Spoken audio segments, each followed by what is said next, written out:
Yes, I am 5 foot and 3/4 of an inch. Thanks, don't worry, it's patronising, us little folk don't like it. But yeah, I'm not technically a midget or a dwarf, in case you're wondering. I've got to be 4'7" for that, so I've got a good 5 inches to play with. So I'm going to get cracking because I've got stuff to do at home. It's in my top drawer, so okay. It's a bit of a thinker, it's a bit of smut. I've got to find your line. And we'll dive right over it. Brilliant. So I am, as you can probably tell from my accent, I am a Geordie. I am a proper Geordie. I'm from the West End of Newcastle, a small place called Benwell. Yay! Yeah, you better. Because I can take you. But don't worry, I have done me stabbing for the week, so you're alright. I haven't done me thieving, so watch yourselves. That's what I would say. Especially you ladies at the back. Nice bags. Yeah, I went to quite a rough school, as you would imagine. You know, it was less kind of like my dad's bigger than your dad. It was more my dad's bigger than your dad. Broke in your house, stole your shoes, and I'm wearing them. What are you going to do about it? But I look good in them, so it's fine. It's fine. It was a kind of school, you know, where you didn't look anybody in the eye because you were going to lose that eye. It was quite a rough place, but I loved it. You know, I really enjoyed coming from that place. And I'm from quite a big family. Is anybody here from quite a big family? No. Somebody at the back, yes. How big is your family? 4. Like, is that? 4 kids. I mean, 4 kids, right? Are they yours? That's right. So you enjoy the sex and the child, right? Fair play. My mum's family are like that. They are from Washington, so I feel like that's why they're just responsible for like 80% of that high pregnancy rate in the teens. It's fine, I mean, it's fine. But yeah, so my family's quite big, but they mean well. My family, they mean well. Do we know what that means? Mean well.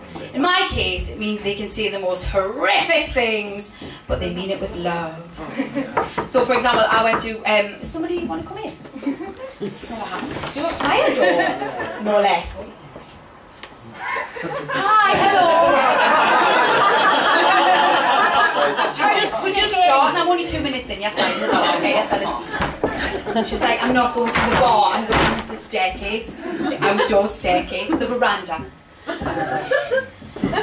So yeah, so I'm from quite a big family, and my mum, she very much means well. And I went through quite a rough breakup. Give us a cheer if you've gone through a rough breakup. Yeah. So you all know, you run to the bosom of your family or your friends or whoever is essentially, got the tissues and the wine. And I was sobbing my heart out on the sofa, as you do. And my mum goes, oh, "Of course you're upset, sweetheart. You're special to no one now."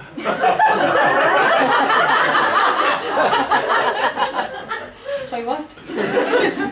And like, I turned 30 a couple of years ago, and like all my friends were getting like, you go around the merry-go-round, don't you? You go the engagement to, the wedding, the christening, the engagement to, the wedding, the christening. The divorces are happening now. I'm in my 30s. Woohoo! Yeah, I am there for those. I am there for those. But I feel quite bad because like, I don't have kids, and I've never been married. I've never been engaged, and like I feel like that's the only reason for Facebook. In my world anyway, like, I'll just upload a picture of me hot chocolate then, will I? Comment on that. Yeah, so I felt quite bad about that. And my dad is not, I mean, he's a proper Geordie man, do you know what I mean? His feelings, they don't exist, do you know what I mean? Well, he has 2 feelings, drunk and asleep, and that's it. That is all. And he tried to make us feel better by kind of going, you know what, Catherine, like, kids aren't everything. Like, don't worry about not having kids. Like, me and your mother would have been far better off if we hadn't had you. Not you and your brother, because I do have a brother. Just you. Which is really nice. But like, it's not like I wasn't trying. Okay, so I did go through a stage of doing the old online dating. Let's see who's going to be honest. Who's ever done it before? Yeah. How did you find it? Horrible. Isn't it awful? Because there comes a point when you go, there are so many weirdos on the internet. Am I one of them? Is that what this is? Am I weird? And I was like, because I don't have like baggage in the same way. Like I don't have kids, don't have an ex-husband, I've like never bought a house. But my God, emotional baggage is it's got its own plane. Do you know what I mean? It needs its own check-in. That's what I'm saying. So yeah, so you didn't find that successful? Huh. Yeah, that's all we need to know. Huh, that was 8. Was he that quick, or was he, bless you?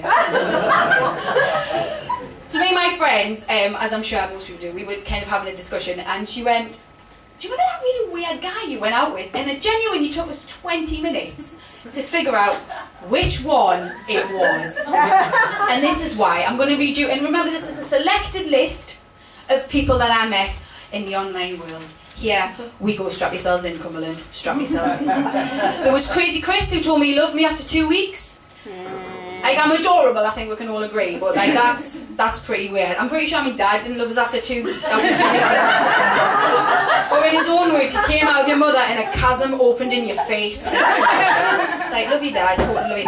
Lesbian ex-girlfriend, that refers to him, not me, despite the short hair and, you know, the fact that I don't have any children. I know you're all very like-minded people, and you know that short hair without children, being a Geordie, does not make you a lesbian. My family do not agree. They very much are waiting for me to come out of the closet. It's like, I've lived with men, I love the cock, like how do you say that? Do you know what I mean? Certainly can't repeat that in a church at a christening of your cousin's 4th child. Not allowed there anymore. There was a soldier boy who was in Afghanistan he was in Afghanistan for about 9 months. When he came back, we had very quick sex. He was done in just in about 2.5 minutes, and then told me I should be grateful that he lasted that long. He was like, I've been in Afghanistan. I was like, I haven't. That's my fucking orgasm, do you know what I mean? I was doing it for Queen and Country, do you know what I mean? Support the soldiers, it's fine. We do what we can, do you know what I mean? I'm a type 1 diabetic, they're not letting me in the armed forces, do you know what I mean? But they can ejaculate into my vagina. So, I mean, that's the line, isn't it? That's where it is. Let's come back from that. There was a man called Matt, and I broke up with him in a Wetherspoons. He was not there, I was on the end of a phone. I went out for lunch with a very good male friend of mine, and he was telling me about this lad, and I don't know, there was something about his face that was not attractive. So I was like, can't do it anymore, literally. So it was like, you need to finish it now. And then this couple next to us butted in, they were like, you really do have to do it now. And I was like, my God, why? Like, do they know him? Have they like heard something from my story that they're like, he's really bad? No, they were like, our taxi's coming and this is better than EastEnders, so get a move on. I was like, right, brilliant. You're dumped, bye. Like, brilliant. I'm swift, if nothing else. There was a man called Simon who I went to a cinema with and realised very quickly, despite the fact I hadn't spoken to him for the full 2.5 hours of that movie, that he was horrendous. And then when I told him I did not want to see him again, he told me he would I should give it another go. I was like, why? He's like, well, it's like the Big Bang Theory, isn't it? Is it? So, well, I didn't like it after the first episode, I didn't like it after the second, but I loved it after the third. And I was like, I don't feel like I'm going to love you after a third half-hour slot. Do you know what I mean? It's not going to work. And then he said he was charmingly persistent. Is that in the Stalker's Handbook? Probably is. There was Heating Engineer 1 and 2. That's all you need to know about them.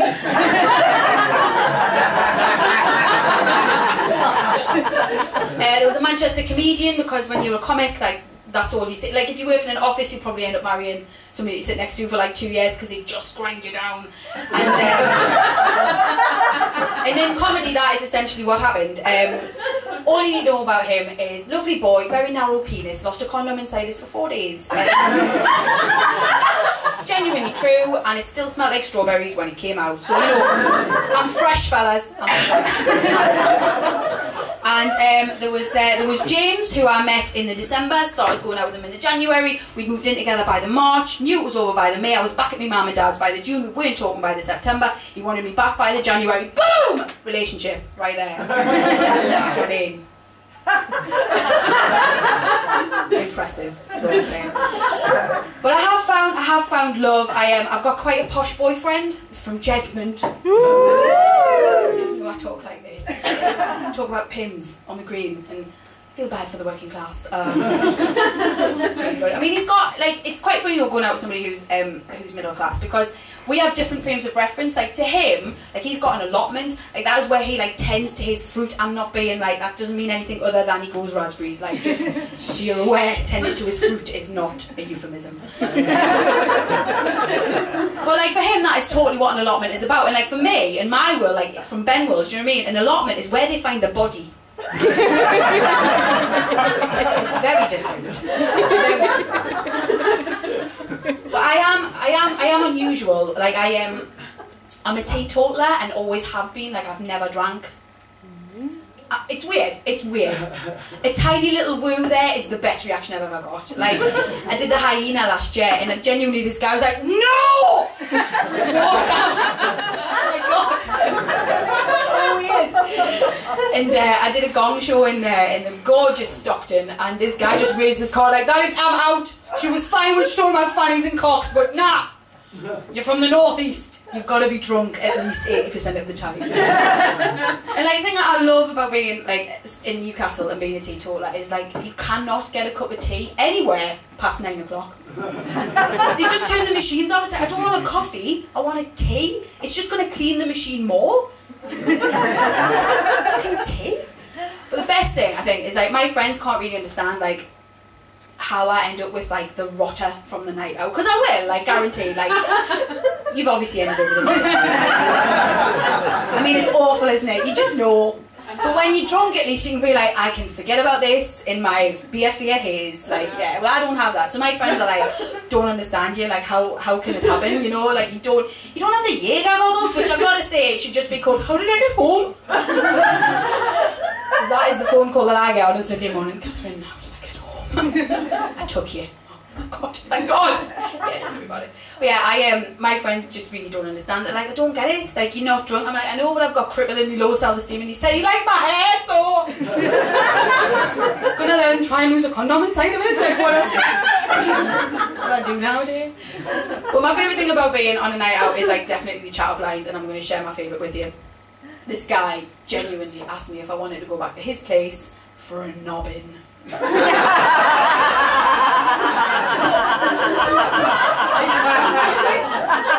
used it as a verb, like, what is that? Do you know what I mean? It's like, is it covered in chocolate? Is it a hot dog? I'm not going to go back to your place for a nobbin. Yeah, one of my co-workers quite recently was like, Catherine, you're really weird. Like, I feel like you're like a level 5 crazy. And I was like, now whoa with your mental health, right? I was like, I want to know about this scale because I've never heard it before, and I probably am on it. I'm probably the queen of it, let's be honest. So I was like, give us a sense, like, what is a level 5? Like, how many is it out of? He's like, well, my ex-girlfriend used to sniff me cock after a night out to make sure I hadn't been shagging anybody else, and she was like a 6. I'm a 5, so something to aim for right there.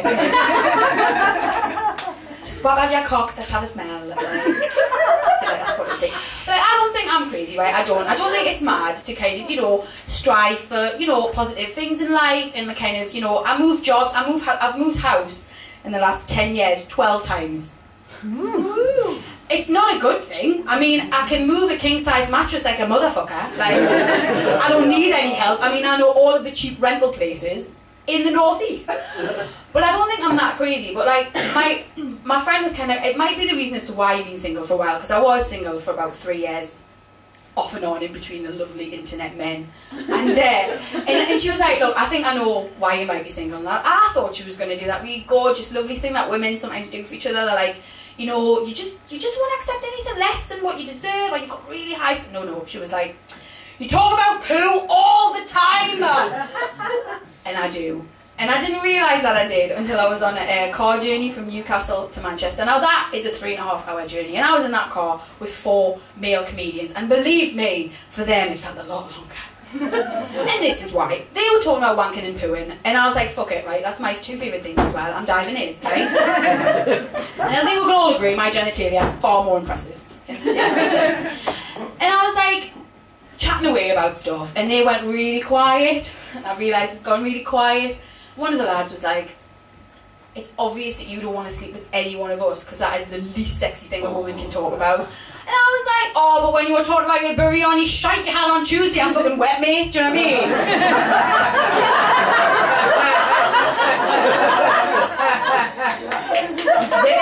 mean?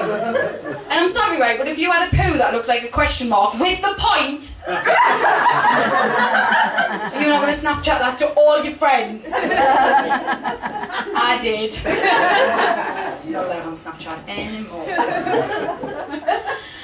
So yeah, so that's one of the many reasons I think why I am a singleton. But I'm alright with it. I was alright with it. I was okay with being single. I used to live on my own as well. I quite like living on my own. I did used to have to name things and give them a personality, so I felt like I was surrounded by friends. So I was like Oliver the sofa. He was great, really comfy. Do you know what I mean? Really nice.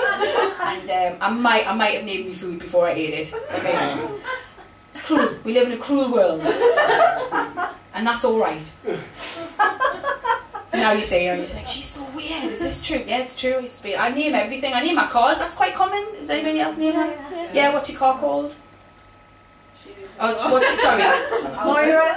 Who's Moira? Moira. Is that you, Moira, or your car's Moira? Car's Moira. What make is your car? A Corsa. Does it feel like a Moira? Did you decide on a Moira before you saw her? It feels like a Moira, yeah. You sounded quite wistful. It feels like a Moira. It's red. It's red. That is a Moira colour, isn't it? You know, you think of Moira. Well, mine's Boris. He's a VW Polo. He's a fucking tank. He gets me very much from A to B. But I did have a flat tyre on the way to was Wetherby, and it was quite scary because I was going through these traffic things. I'm a really good driver. Took us 3 attempts to pass my test. The first one got stopped after 20 minutes in interest of public safety. That is the truth. And when I finally passed, the guy was like, I'm pleased to tell you, Miss Scott, you've passed your test. And I was like, seriously? Honestly? I did that for about 5 minutes. He was like, I can't change it to a field. I was like, God, no! I mean, I don't know what my driving instructor did after that, because he used to use me as an excuse so he didn't have to pay for his girlfriend's toilet. I don't know what that meant in his world. That's a bit weird, isn't it? But yeah, I had a flat tyre, and I had to come off the motorway. It was all a bit scary. I was on the phone to the RAC, kind of describing where I was, and this guy just rocked up on this motorcycle. He just took off his helmet. I was like, am I in a porno? It's really weird. And then he was like, excuse me, love, do you need your tyre changed? I was like, oh, it's not a porno, it's Yorkshire. It's fine, that's what we're here for. So he changed my tyre and I got the gig, and it was brilliant. It was good, yeah. But then I did realise that I'm a shit woman and I need to know how to change tyres and stuff. So I can change them in principle, but I don't want to try because I love Boris and I will break him. Just worried in case I put the screws on too hard and the mechanic can't get them off. It's a genuine worry. So yeah, so even like I said, I was single for quite a long time, and my friends try to set me up. Has anybody ever been set up before? Yeah. Oh bless it. I thought you might have been. Because the online dating is always the last option, isn't it? And people use it like, well, you can always I've done it, right? There's nobody out there for me. Except my posh boyfriend, he's alright. But yeah, so what was it like? Was it horrendous? That was horrible too. Why do your friends not like you? No, because they just want you to be like... Well, they just see a facet of you, don't they? And then they think that that's what you like, and then they set you up with somebody that's just that one facet of you. See, my mum told me, right, because I was like, I'm not really sure, because I was going out with like lads and then it was like not going very well and stuff, and she was like, I think it's because they get to know you. What the fuck does that mean, my mum? It's really bad. Yeah, so my friend set me up with this guy, and she was like, she did that classic thing. She was like, all she could see is a woman hurtling towards her 30s, and she thought she could pair me up with a man who happened to be in his 30s, because that's all you need, age. And that's all you need for a successful relationship. So yeah, so she tried to pair me up with this guy, and I was like, well, tell us a bit more about him. Like, come on. She was like, well, I mean, he's single, right? What else do I have in common with him? Utter silence for a minute while she trawled her brain. She was like, oh my god, he loves cheese! You love cheese? Oh, brilliant! Do you know what I mean? We'll go to pubs, I won't drink and have a cheese board. Like, what the fuck is that? It's not a date. So I was like, give us something else. She was like, well, he's got kids. And I was like, because, don't judge us, right? But I had gone out with a guy who had kids before. He had 2 cats, 2 kids and 2 dogs. It was like going out with Noah.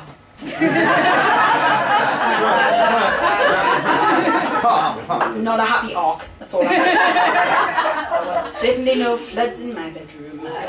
It's too far again, I'm sorry, I need to bring it back. I really apologise. I do not that much, but I do. I mean, you're loving it, but everyone else is like, I need a shower. She said rude things about condoms and floods. Oh. Don't worry, it's fine. I'll bring it back. So I was like really reticent about I was really reticent about going out with this guy because he had kids. Like having a chatty already. Just like, I think I might have gone out with him too. Probably. Do you know what I mean? They go around in a merry-go-round. I mean, I have that one. It's taller than the last one. So yeah, so my friend, she tried to set me up with this guy and she was like, oh, honestly, Catherine, like, don't worry about the kids. It's not a problem. He's not allowed to see them. I